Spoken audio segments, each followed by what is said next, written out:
پارس آبان، بخش فارسی رادیو فرهنگی برن، فرکانس 95.6 مگاهرتز. کلتور دیران موزیک پرسان، فرهنگ ایرانی، موسیقی ایرانیان میوزیک، ایرانیان کالچر. پارس آبان، رادیو رابه، فرکانس 95.6 مگاهرتز. پارس آبان، فرهنگی ایرانی، رادیو موسیقی رابه، فرکانس 95.6 مگاهرتز. رادیو بerne، fréquence 95.6 مگاهرتز.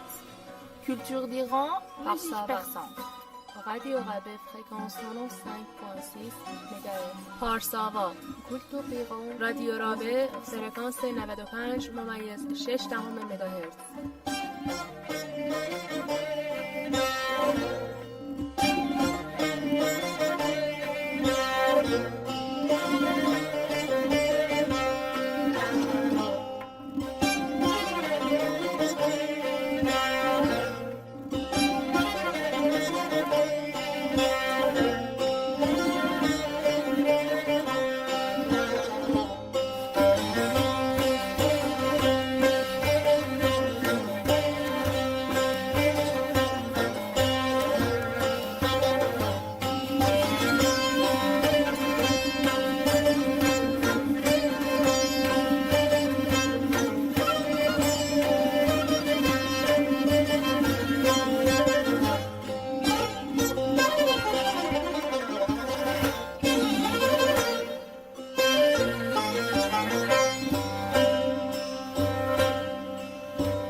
که چونی بین که چونم، مرا پرسی که چونی بین که چونم، خرابم بی خودم مست جنونم جنونم.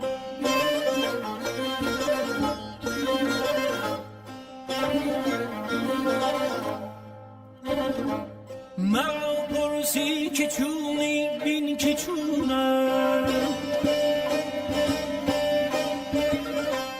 مرا پرسی که چونی بین که چونم، خرابم بی خودم مست جنونم جنونم.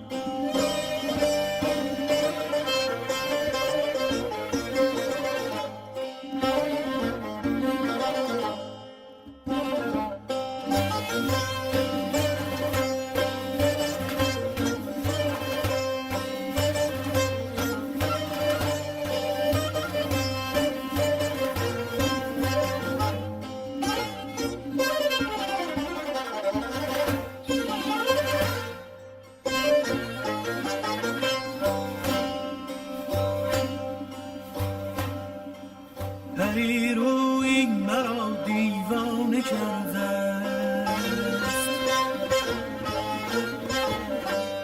پری روی مرا دیوانه کرده است، دیوانه کرده است.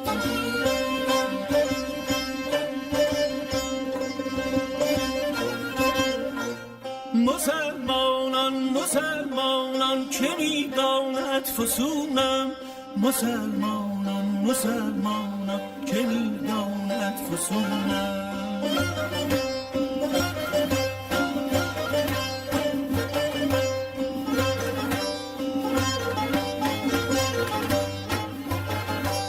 ز هجرت میکشم بار جهانی،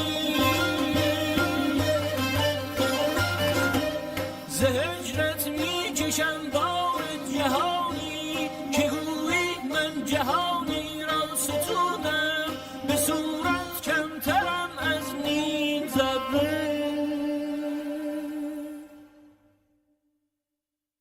ز روی عشق از عالم فزونم،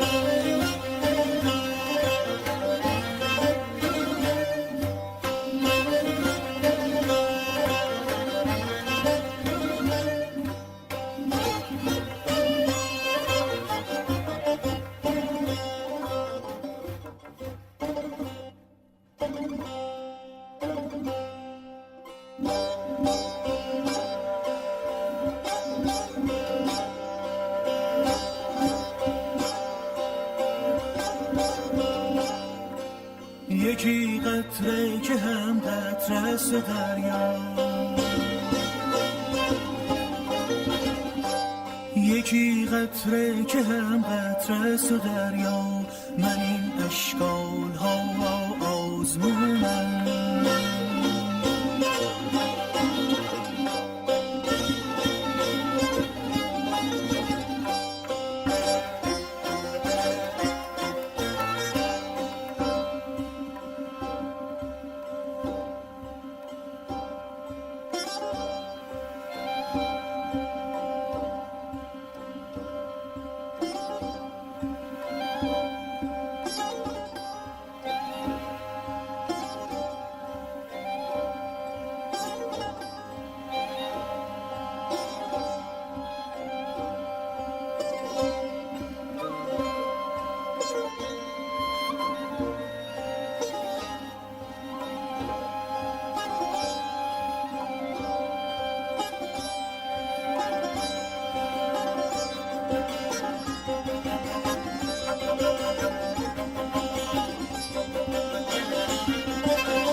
غلط گفتم مزاج عشق دارم،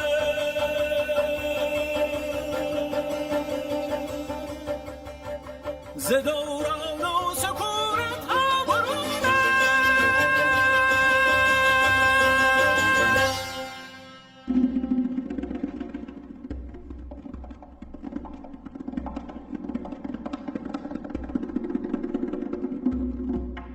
It is virtually impossible to see images of Tehran and not see an image of the Azadi or Freedom Tower among them.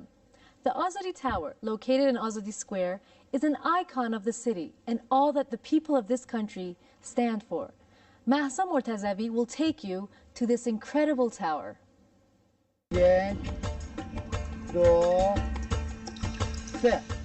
If you just look up Tehran in the internet, the result will definitely include a picture of Azadi Tower.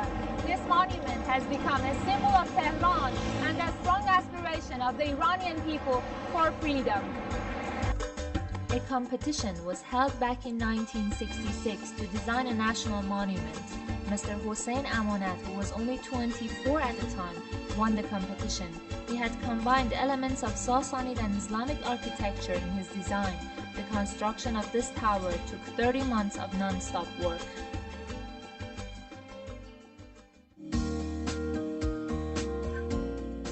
As of that time, up to now, this unique tower has been considered a tourist attraction. بله ما تو عراق اومدیم تو سلیمانی واسه گردش. خیلی جای خوبیه، خیلی جای با صفاییه. من خیلی دوست داشتم اینجا رو ببینم. توریست‌ها معمولاً که میان خودشون دوربین دارن.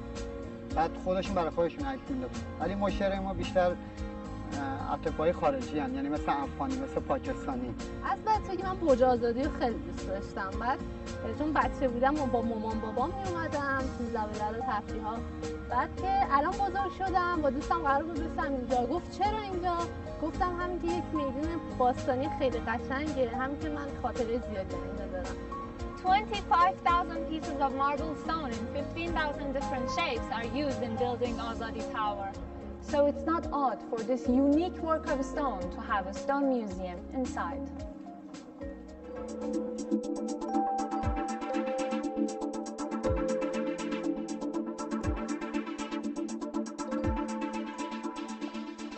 The basement of Azadi Tower is at the moment used as a stone museum. Some stones in this museum are among the world's most expensive stones. I was dazzled by the beauty of each and every one of them, regardless of how expensive they were. The stone cake, as they call it, includes all types of stone displayed in this museum. As you exit this stone museum, there is an information center which provides the visitors with all the necessary information. On the other side of the basement, there is an Iranology hall. In this hall, a scaled map of Iran is designed on the floor. A representative of each province is shown in a crystal ball. For example, Gilan is famous for its caviar fish. As I was passing through the corridors, I saw a robot sitting there. So I got closer and it suddenly started greeting me. If you don't fantasize computer search, this nice robot here will give you whatever information you need. Hello, robot. Hello and welcome. Can you tell me how many floors are there in Azadi Tower?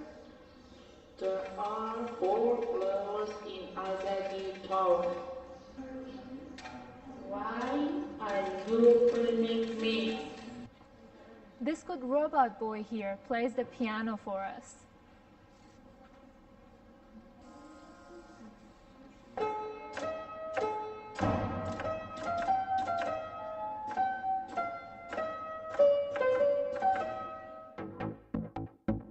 There is also a very well-equipped theater on this floor. The first question that pops into mind when coming in here is that what is this water doing here anyway?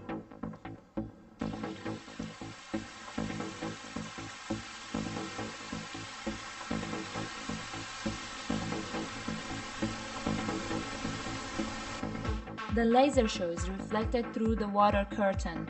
This curtain is also used for screening movies. بنای آزادی در واقع در سال میزبان بیش از 100,000 نفر بازدیدکننده ایرانی و توریست هست که از اقصانخود مختلف میان. معماری برج آزادی برگرفته شده از معماری کهن ایرانیه که مربوط به حدود 6,000 سال معماری ایران میشه. چیزی که خیلی جالب توجهه اینه که سنگ‌ها قبل از اجرای بنا به صورت قالب دائمی بتون استفاده شدن، فیکس شدن و بعد اقدام به بتون می‌شدن. To reach the upper floors, the elevator at 2 sides of the basement can be used, but due to the slight slope in the tower, we should change elevators on the first floor. The second floor of Azadi Tower is actually the connection of the 4 sides of the tower. The design is so artistic and complicated that it takes a couple of minutes to actually figure out where you're at. The walls of third floor are covered with a mixture of marble and white concrete, and it's perfect for holding different galleries. The ceiling of this floor goes up to the very top of the tower and lets the light in through the skylight. This is the 4th floor of Azadi Tower, and it's 40 meters above the ground, so you can get a very good view of the city from here.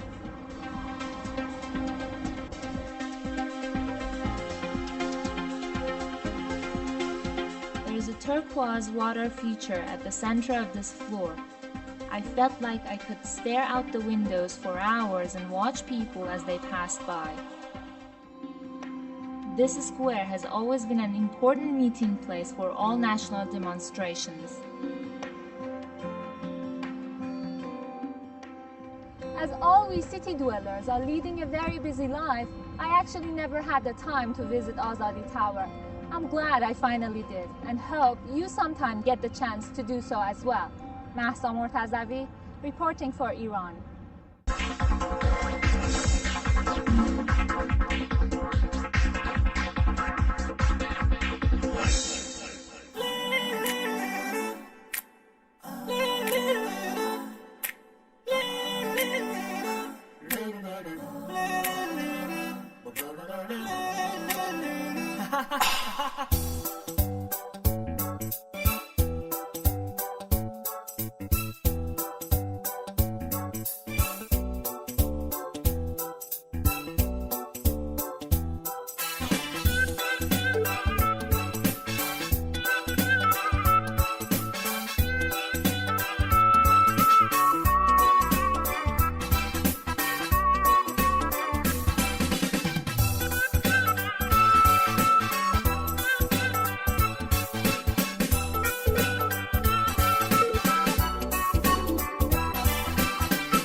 یا در آوردن شکلک واسه اینه که تو بخندی مثل رسم شاه و تلخک مثل رسم شاه و تلخک کفشای لنگه بلنگه میپوشه که بلنگه پای راستش میده جفا تا پای چپش بلنگه تا پای چپش بلنگه واسه نونه واسه نونه تا به کارش تو بخندی که اگه اینو بدونی تو به دلقک نمیخندی تو به دلقک نمیخندی واسه نونه واسه نونه تا به کارش تو بخندی که اگه اینو بدونی تو به دلقک نمیخندی تو به دلقک نمیخندی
چهره خندون اون همیشه قصه داره این همه شکلک و بازی واسه نونه در میاره پشت این چهره خندون اون همیشه قصه داره این همه شکلک و بازی واسه نونه در میاره واسه نونه در میاره واسه نونه واسه نونه تا به کارش تو بخندی که اینو بدونی تو به دلقک نمیخندی تو به دلقک نمیخندی واسه نونه واسه نونه تا به کارش تو بخندی که اینو بدونی تو به دلقک نمیخندی تو به دلقک نمیخندی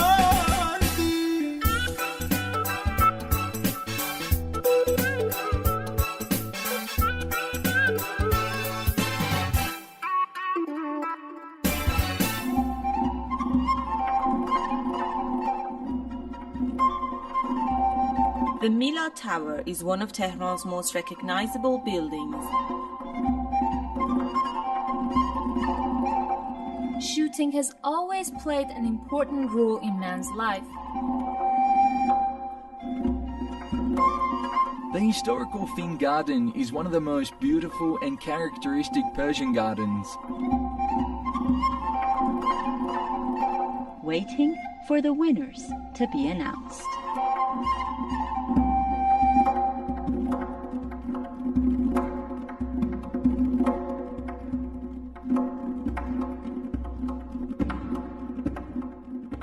Salam.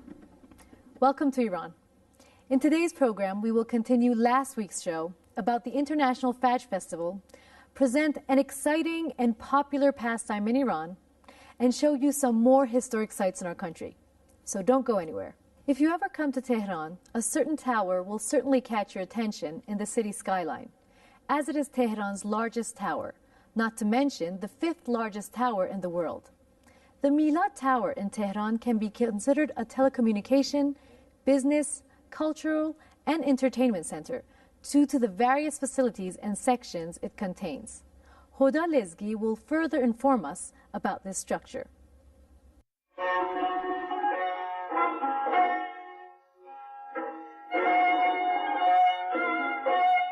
For most of its history, Tehran was a small town to a relatively small population. But after it was made the capital in the late 18th century, it gradually began to expand and develop. Today, little is left of Tehran's old quarters, and modern high-rise buildings dominate the city's skyline. The Milad Tower is one of Tehran's most recognizable buildings that has recently become a modern icon for the city. Constructed by Iranian engineers in the northwest of the capital, the Milad Tower took 11 years to complete at an investment of $194 million.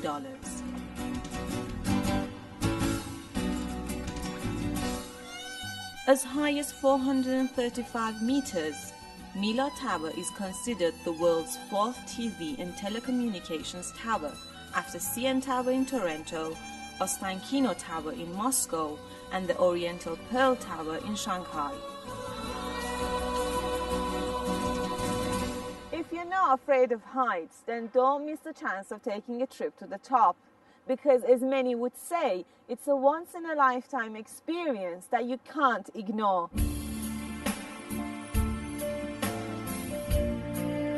Climbing a total number of 1,860 stairs is not easy, so most people here prefer to take the elevator ride.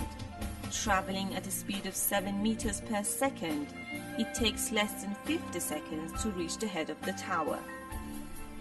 The head structure is the tallest multi-story structure among all telecommunication towers in the world. A cafeteria and a public art gallery are among the various parts designed to give service to people here.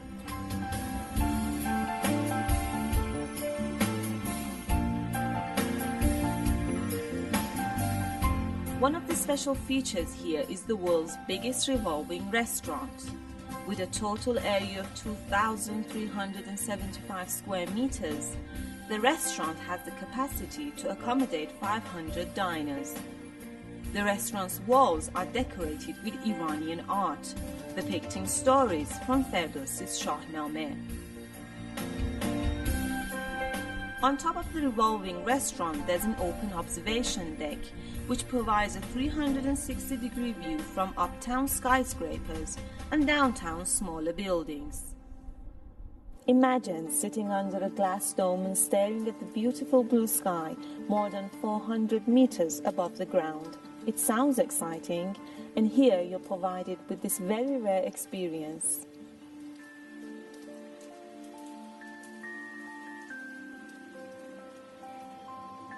At the highest level of the observation deck beneath the antenna is the sky dome, where visitors can take advantage of the very beautiful scene above.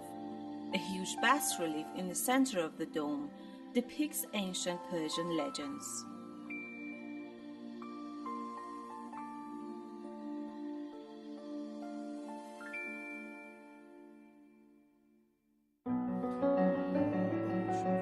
Mohammad Reza Hafizi is the mastermind behind the tower's design, who has used elements of Persian architecture to build this creation.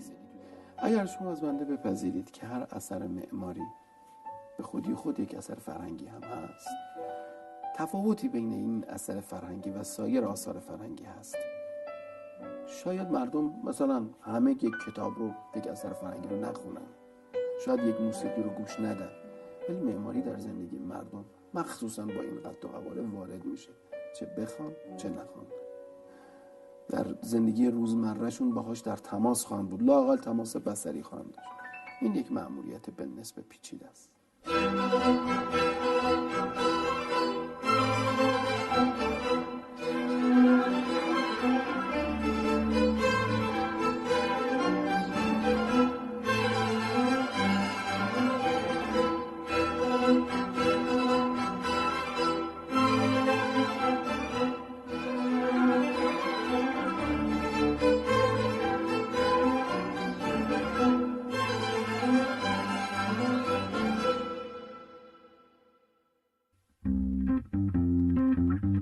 The Milad Tower has become one of the most visited tourist destinations in Tehran, where visitors eagerly wait to take in the breathtaking view at the top of the tower.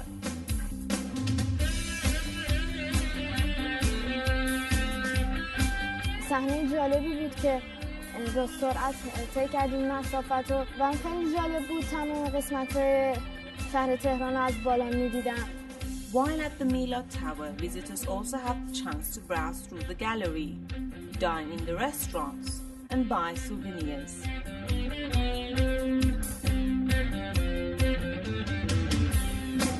ما برجمون در واقع برج فرهنگی اجتماعیه، هم مخابراتی، کاربری مخابراتی داره، کاربری تلویزیونی داره، هم سابقه‌های فرهنگی اجتماعی درش لحاظ شده.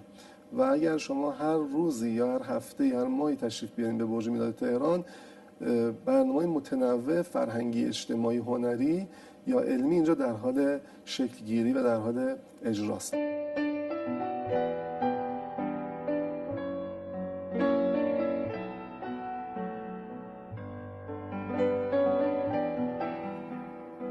The sun has set, but all the hustle and bustle is still going on in Tehran.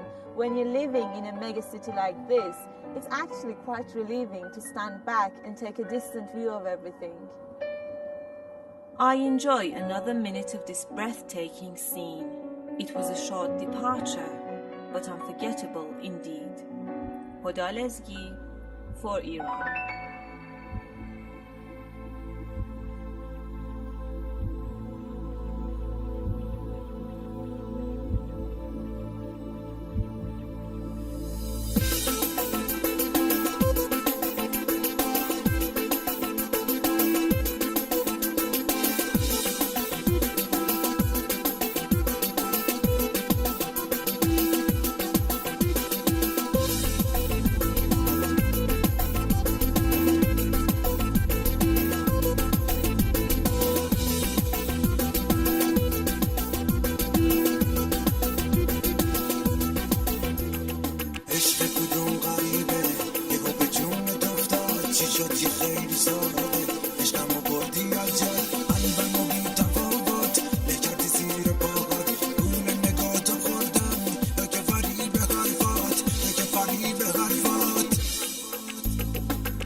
These production lines are completely automated.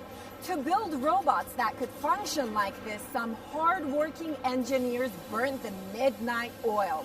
While they were on that, they also discovered some hot spots around Tehran to grab a bite after midnight.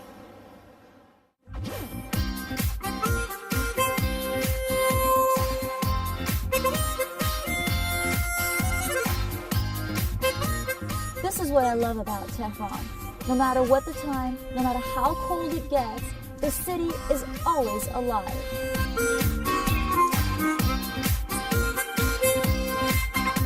Tehran nightlife is purely colorful. There's always somewhere to go, someplace to be, and something to eat.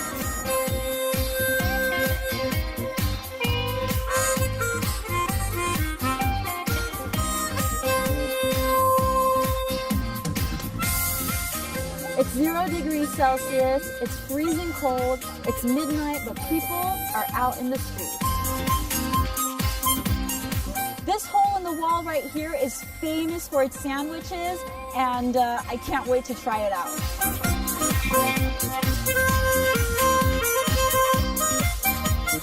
Oh my God! Hi! How are you? How random to run into Dorsa like that. She actually suggested we go to a less crowded place so we can sit and chit-chat a bit. Life with friends and food is simply delish.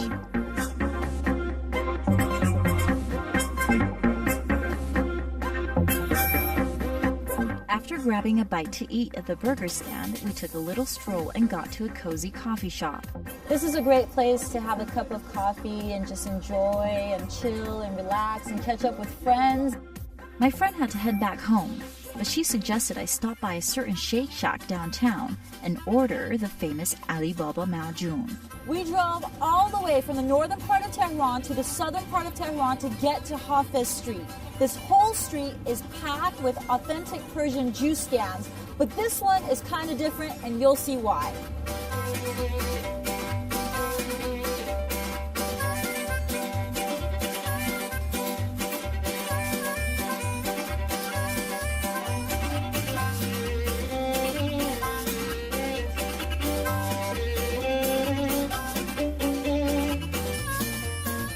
Traditional Maojoon is not your typical milkshake. This cup of energy is filled with all sorts of healthy and tasty ingredients, such as dates, dry coconut, milk and honey, and other various nuts. Craving for kebab? Well, this is Tehran. You've come to the right place. And this is Bahman Square, also known as Butcher House.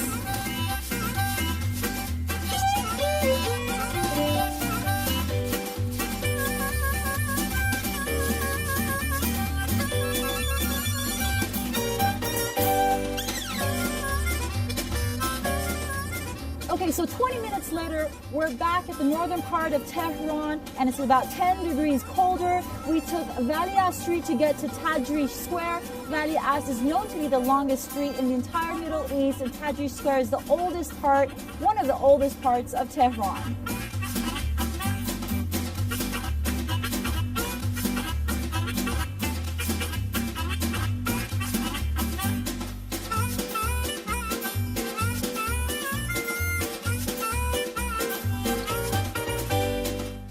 The bread made here comes right out of the tannoor.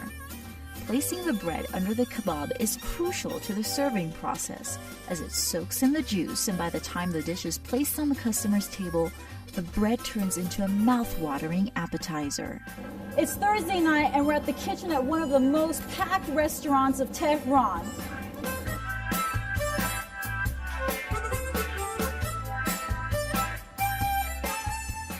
After explaining about the homemade dour and traditional methods of cooking, my friend Maysan took me to yet another happening hangout spot that is famous for its halim and osh. Certain places get packed in Tehran, especially on Thursday night, like the kebab restaurant is there, and this little place that serves osh, halim, and traditional ice cream. Halim is a favorite traditional meal. Its main ingredients are wheat and turkey. I like mine with extra sugar. and it's usually served for breakfast. Did I mention it's almost sunrise? You probably think I do this every Thursday night, but believe me, I don't eat that much.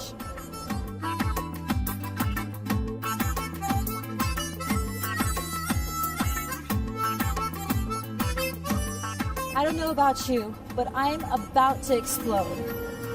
Safar Norouzi for Iran.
You should take a look at some of its most important squares as well. Mahsa Mortazavi will be your guide in this excursion. Tehran is my hometown, and so is to 8.5 million other people.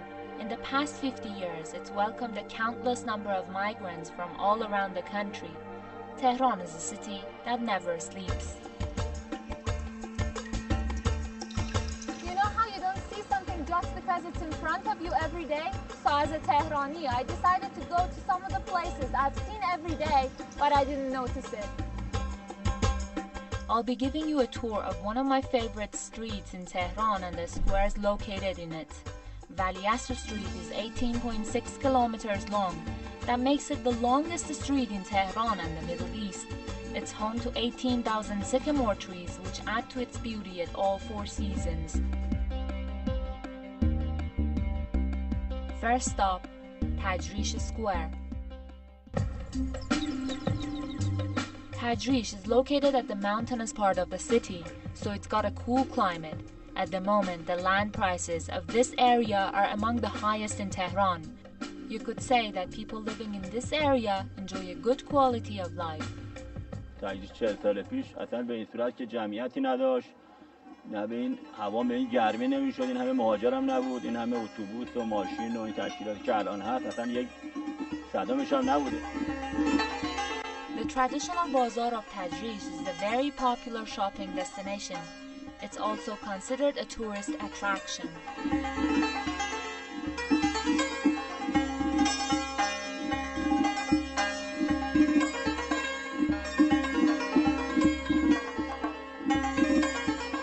Nowadays, we don't see many marketplaces house is as traditional as this one is. This one still looks like 80 years ago. A lot of fun. It's so amazing, it's interesting. So big place, a lot of people, a lot of traffic. It's really wonderful. The mausoleum located in the bazaar is called Imamzadeh Saleh. It welcomes hundreds of pilgrims each day who come here for prayer.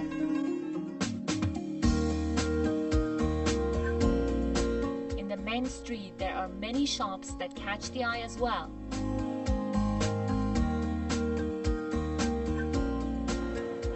If you're one of those people who likes window shopping as much as I do, I promise you, you won't get bored in this street. Tajrish is one of the busiest transportation hubs in Tehran. Many other areas are accessible from this square.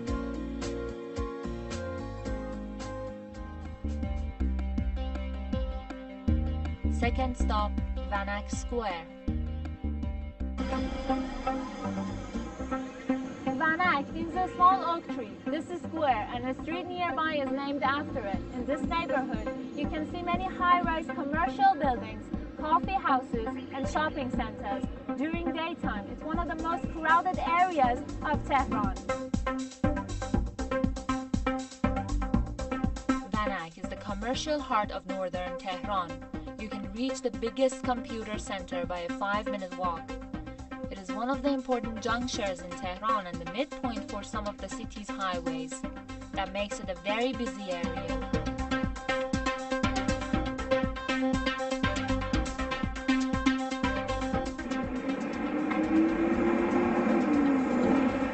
Bus rapid transit line, the public transportation through Vali Asr Street has recently become much easier.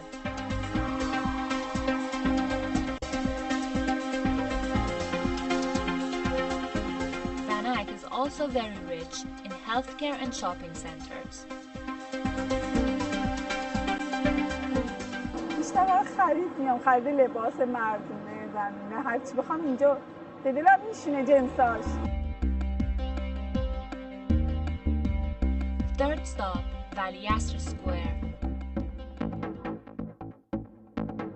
This area has got something matching almost every mood. Cinemas, different universities, shopping destination, parks, and much more can be seen in this square.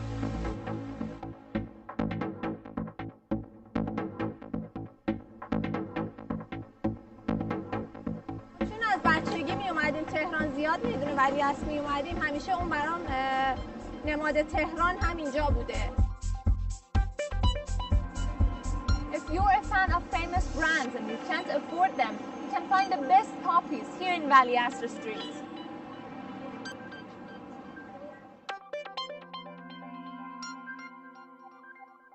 One of the interesting points about Vali Asr Square is the number of motorbikes here. Although there is a BRT line connecting Vali Asr Square to different destinations, some prefer to use their motorbikes to escape the heavy traffic. Vali Asr Square was so beautiful as I remember it, but now it's under construction for Tehran subway.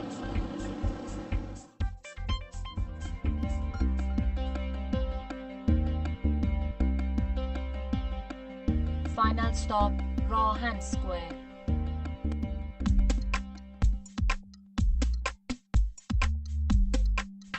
Rahan Square is located at the south of Tehran. This square is also under construction for subway transportation. It will definitely help lighten the heavy traffic here. As the railway station is located here, this square welcomes hundreds of guests from different countries and different provinces every day. اصلا که الان که من وارد شدم میدون به نظرم خوب میاد، وسایل نقلیه برای رفت آمد اینا خوبه، به همه جا دسترسی داره.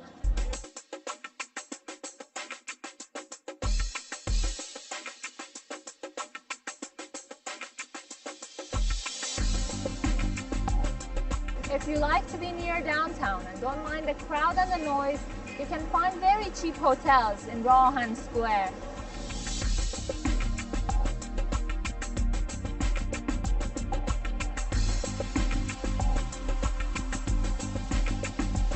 Rahan Square, meaning the railway, is is the very end of Valley Astor Street, but it's just the beginning of a journey for people who want to travel by train. Mahsa Mortazavi, reporting for Iran.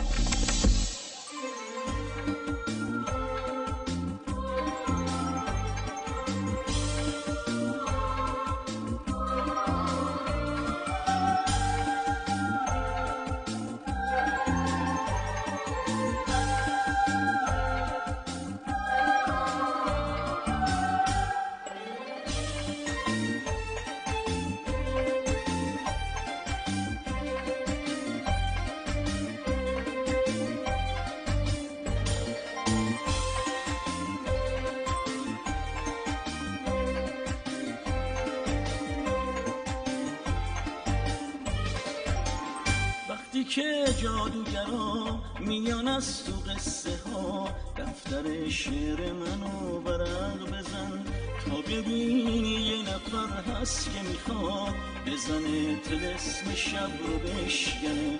یه نفر هست که همیشه اسم اون اول شعرهای دفتر منه. یه نفر که میپیچه عطر تنش غروبا تو کوچه های خستمون، کسی که یاد زلالش همیشه مرهمه واسه دل شکستمون. وقتی از راه برسه غایب من، خیمه شب رو به آتیش میکشه، خیمه شب رو به آتیش میکشه.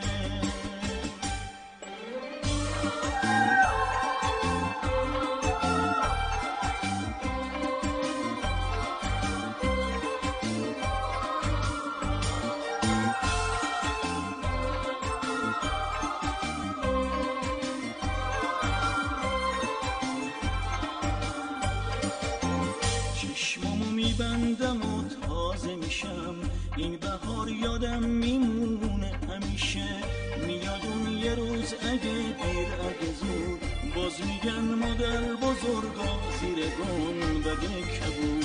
یکی بود یکی نبود زیر گنبد کبود، یکی بود که تنها یک نفر نبود. یکی بود یکی نبود زیر گنبد کبود، یکی بود که تنها یه نفر بود که هنوز از یه نفر هست که میاد، اون که واسه اومدن همدلی ما رو میخواد، اون که واسه اومدن همدلی ما رو میخواد.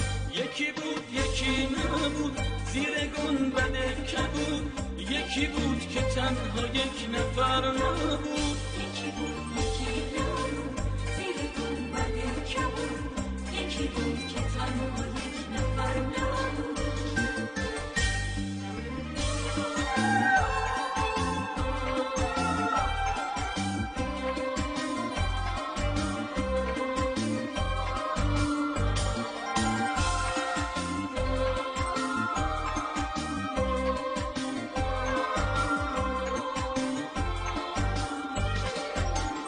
وقتی که جادوگرا میان از تو قصه ها دفتر شعر منو ورق بزن تا ببینی یه نفر هست که میخواد بزنه طلسم شب رو بشکنه.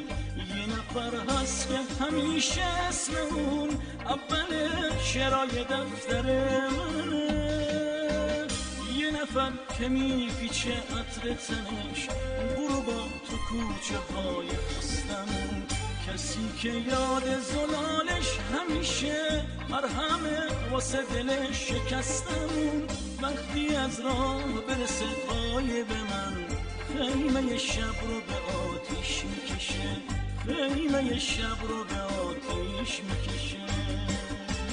یکی بود یکی نبود زیر گنبد کبود، یکی بود که تنها یک نفر نبود.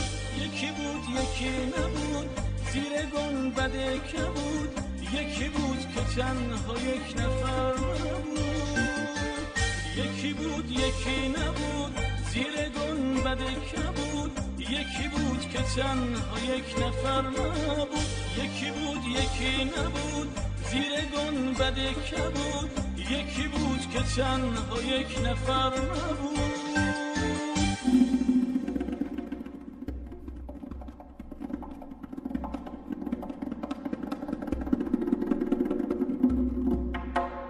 they say when you're feeling lethargic, a good way to beat it is to get busy on the move. You know what's always a mood booster? Shopping. At least half the people on earth agree with that. Ladies, take a look at Iran's traditional bazaar, and you'll see what I mean.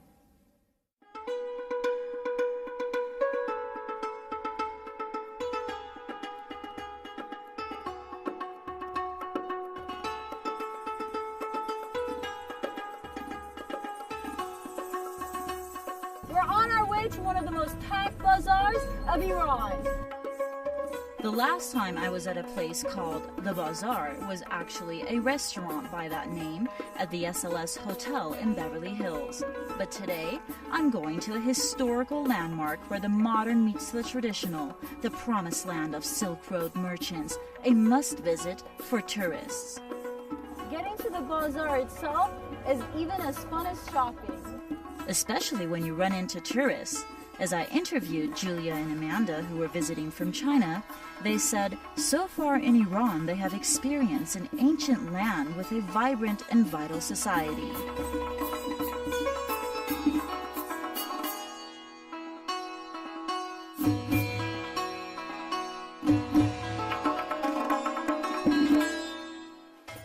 But all of a sudden, the tables were turned on me, and now I was the interviewee. We're about to enter one of the most packed places of Tehran. It's a labyrinth in here. Each corridor of the Grand Bazaar is exclusive to a specific trade.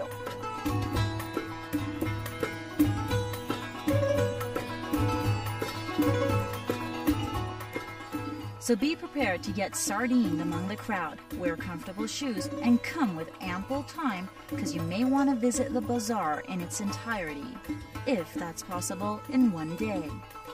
As one of the oldest civilizations on Earth, almost everywhere you go in Iran, there is a reminder of history and art, which is also evident when you go shopping in southern Tehran. Navigating the Grand Bazaar is an art form in itself. Bazaars don't have information desks. They don't have a directory, but they do have intersections to lead you where to go. This maze within a maze leads to one of the main centers for the trade of rug in Iran.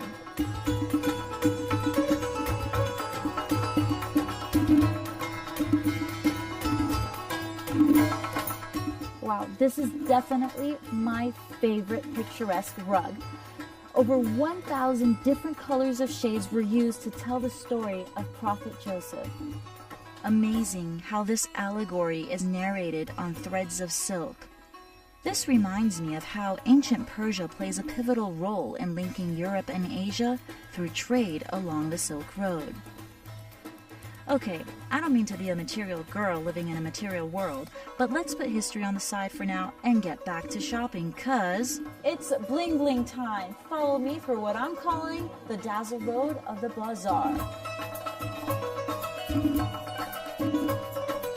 They say diamonds are a girl's best friend. I say, oh yeah, they are, especially the ones at this bazaar. In a conversation exchange with Mr. Marhamati, I learned of the fluctuation of Tehran's Bourse Index and how people follow the price of gold for investment purposes on a daily basis. The bazaar is a dangerous place for shopaholics such as myself. Let's go to yet another popular corridor. Although Tehran is filled with huge shopping centers and malls, there's nothing like going to the bazaar. A place where you can find anything from a pot lid to one of the many products Iran is famous for, such as rugs, gold, jewelry, saffron, and much, much more. Welcome to the corridor of customization, which is most frequented by women and tailors.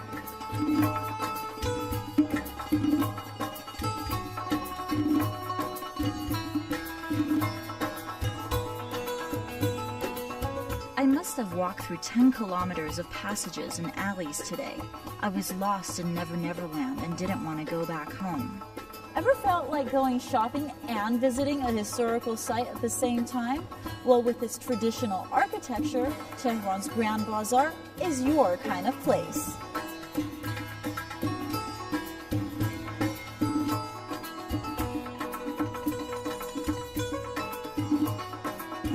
Is it crowded or is it crowded? We have people right there bargaining. We have people over there yelling for tea. And some are simply enjoying the experience of tradition and culture. Safro Norazi for Iran.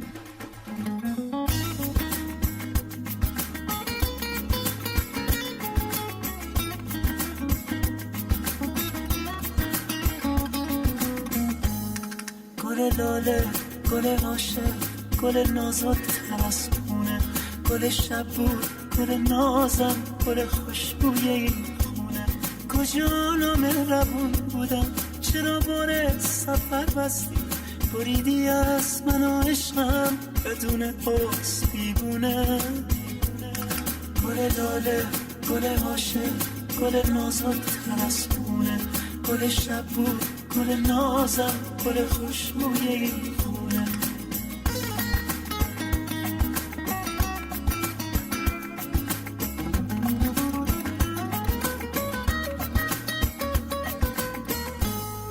فقط یک سرشو ازش تا من دنیا بشم دنیا.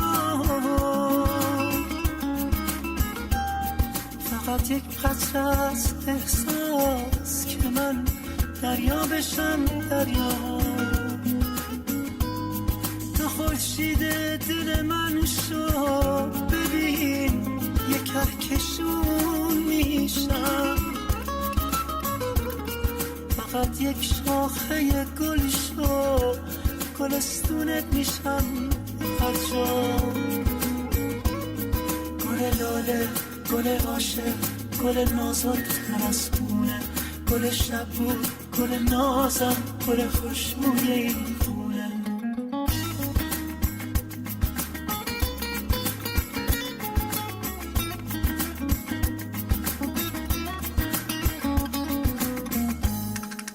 نیا روزی که دیر باشه دلم از عشق تو دلگیر به من